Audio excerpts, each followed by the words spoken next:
Scientists experimented with moving electrons in vacuum. They found that moving electrons do not travel in a straight line. Instead, they travel in a wavy path.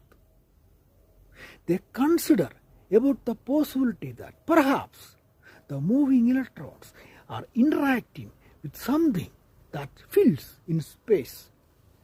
They consider about the possibility that perhaps space is filled with a type of tiny particles, and when they move through space, they constantly collide with the space-filling particles, and that causes them to behave like a wave.